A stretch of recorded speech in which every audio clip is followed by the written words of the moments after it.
All right, so the very first thing that I want to talk about is freelancer. What is it to be a full-time freelance photographer or videographer? And I really, in a lot of ways, just refer to myself as a cameraman. I tell stories with cameras.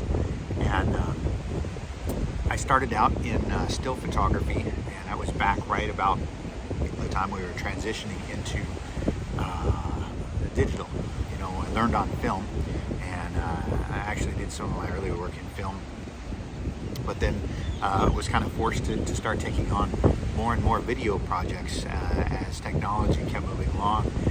One of the things that was really interesting as I began to work, I noticed that I wasn't doing as much still photography, and I ended up doing a lot more video. And actually, over the last couple of years, it's the opposite. I'm doing a lot more still photography than I was doing video. And so it's really kind of come back around a full circle. And what that's allowed me to do is to hone my skills and carve out a niche for myself. There's a lot of things that people can do with cameras, and with so many different people that got cameras for Christmas. A lot of beginners, early photographers started shooting weddings and doing all sorts of different things. So it really flooded the market for photographers. When I first started in the industry, my class had about 60 people. I think we're in the 101 class. 2 years later, 12 of us graduated, and as of just a couple years ago, I think there's maybe 3 or 4 of us that were still working in the industry. So we've seen a lot of people come and go over the years. It's definitely a job. It's a hustle. You got to be able to plan through the projects that you take on. You have to pick and choose. You have to keep your passion projects moving along too. And so, there's a lot of blessings to be able to work in this industry. Back then, I think in my home state of Washington, we had about 1,100 full-time photographers, and now we're down to just a little over 100. And so we've had about a 90% reduction in full-time photographers. And with that, we've had a lot more people come along that are doing video now. And so, it's not, I don't ever think of one as being more important than the other. They're just different kinds of gigs. You're doing different kinds of cameras, using different kinds of cameras to shoot different things depending on what you're doing. And to give you a little background on myself, I've shot about 10 Ironmans. I've done all sorts of weddings and portraits and sports. I shot for a university for a couple years. I shot editorial for, probably 6 or 7 years as a freelancer. And really what it means to be a freelancer is a lot different than what it is to be a full-time employee or staff photographer for somebody, or staff videographer. I also did some work in television. I've done some work in radio, which helped me to get more gigs, which was really a kind of an interesting dynamic with that whole thing. But one thing that we try to remember is that, why are we doing this? If we're doing it to get rich, I'm not going to teach you how to do that. I'm not going to teach you how to get 1 million followers with it. What I can teach you is how to create a sustainable lifestyle that allows you to pick and choose who you work for and when, and the projects that you work on. Right now, I'm carving out some time. This is something I've been wanting to do for a while, and it's taken me a while just to sit down. I found this park bench here. I'm actually on Maui today.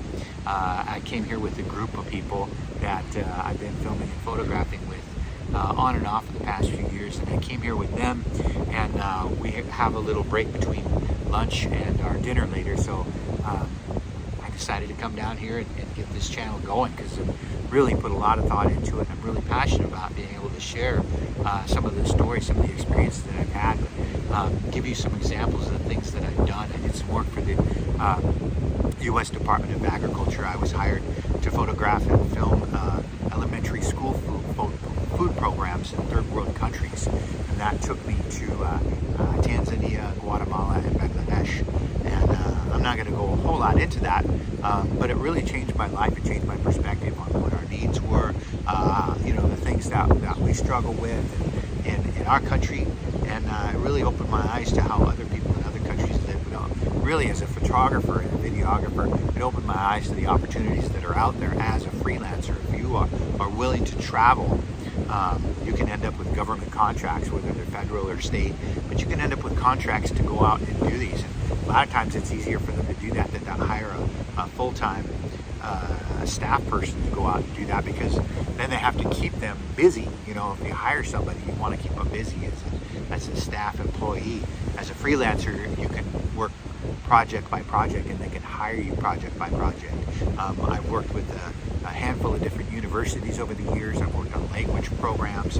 I've worked on projects like disparities in healthcare. I've worked with elders. I've worked with youth. I've done portraits for schools. I've done all sorts of different things.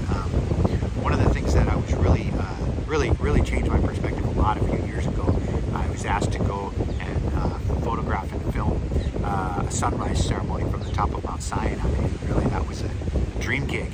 You know, they could have asked anybody. They could have asked National Geographic to go out there and do that project, but I felt so privileged, and it in itself allowed me to continue more of my work and lean more kind of in that direction. I'm not going to tell you what kind of work to do. I'm not going to try to tell you what kind of projects to do. I think if you're looking at doing this field, I think you should really ask yourself, so why are you doing it? Are you doing it to get rich? Are you doing it to be famous? Yeah, there are possibilities, but that's not what I do.